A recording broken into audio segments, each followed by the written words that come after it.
अयोध्या में रामलला मंदिर के निर्माण के 7 करोड़ों की विकास योजनाओं को पूरा कराया गया।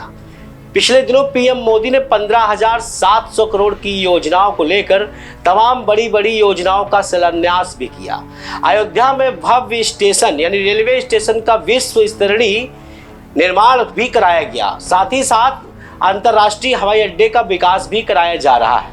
अयोध्या में रामलला मंदिर के साथ साथ सड़कों से लेकर गलियों तक को दुरुस्त किया गया, लेकिन ये सब अयोध्या वासियों को रास नहीं आया। अयोध्या में 2017 के बाद से हर साल दिवाली पर दीपोत्सव का आयोजन किया जा रहा है। इस प्रकार के आयोजनों का भी प्रभाव नहीं दिखा। जी हाँ, ये वही अयोध्या है जिसके नाम पर दंभ भरते हुए भगवान राम का सहारा लेकर भारतीय जनता पार्टी 2024 के चुनाव में जीत का परचम लहराने की फिराक में थी। और ये वही लल्लू सिंह है जिनको भाजपा अपनी आंखों का तारा मानती थी। ये वही लल्लू सिंह है जिनकी हनक न सिर्फ अयोध्या में बल्कि दूर दूर तक बोलती थी। ये वही लल्लू सिंह है जो बीजेपी के लिए पालनहार माने जाते थे। ये वही लल्लू सिंह है जो अयोध्या की कुर्सी को अपनी जागीर मानते थे। ये वही लल्लू सिंह है जिनके आगे बीजेपी के बड़े बड़े प्रोधा टिकट के मामले में 2024 के चुनाव में पीछे रह गए। लेकिन इतने खास लल्लू सिंह आखिर हार क्यों गए? ये कुछ ऐसे सवाल हैं जो न सिर्फ अयोध्या वासियों को सता रहे हैं बल्कि खुद बीजेपी के लिए सवालों का ढेर लगा रहे हैं। नमस्कार, मैं हूं पीयूष मणि अवस्थी। आप देख रहे हैं इंडिया जंक्शन की खास पेशकश the revenge of Ayodhya public. चुनाव बीत गया और अब 25 तारीख को भाजपा के अंदर बड़े बड़े नेताओं की इंटरनल रिपोर्ट भी सामने आने लगी कि अंदर खाने राजनीति का शिकार आखिरकार कौन कौन से नेता हुए। इन सब के बीच आज की स्पेशल सीरीज में हम इस बात का भी खुलासा करेंगे कि आखिरकार लल्लू की हारने की वजह क्या है।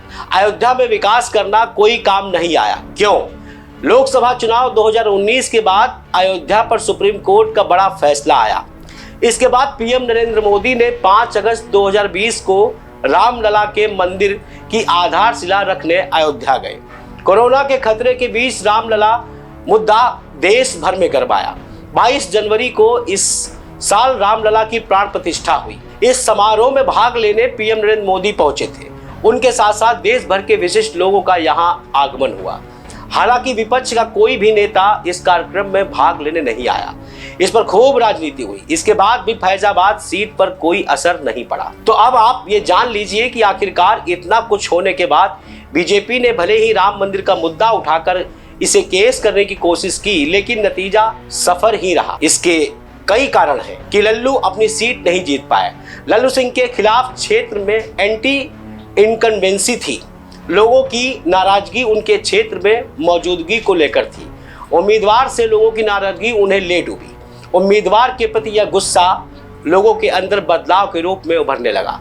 भाजपा उम्मीदवार लगातार 10 साल से सांसद थे। इसके बाद भी भाजपा ने इस पर ध्यान नहीं दिया। भाजपा यहां पर ओवर कॉन्फिडेंट का शिकार हो गई। बीजेपी ने माना कि उम्मीदवार के चेहरे की जगह अयोध्या में पीएम मोदी का चेहरा चलेगा।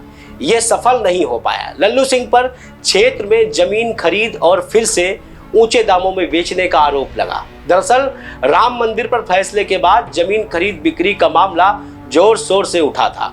इस पर बड़ा जोर दिया गया। जाति समीकरण को साधने में भी भाजपा सफल नहीं हो पाई। पन्ना प्रमुखों का काम भी पूरी तरह से सफल नहीं हो पाया।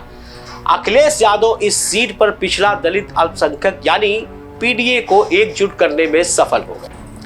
ये भाजपा की हार का कारण बन गया। इधर भाजपा और कॉन्फिडेंस से कह रही कि प्रधानमंत्री का चेहरा तो सामने ही है और 22 जनवरी को भव्य कार्यक्रम के बाद योगी और मोदी दोनों ये मान चुके थे कि अयोध्या तो वो जीत ही लेंगे।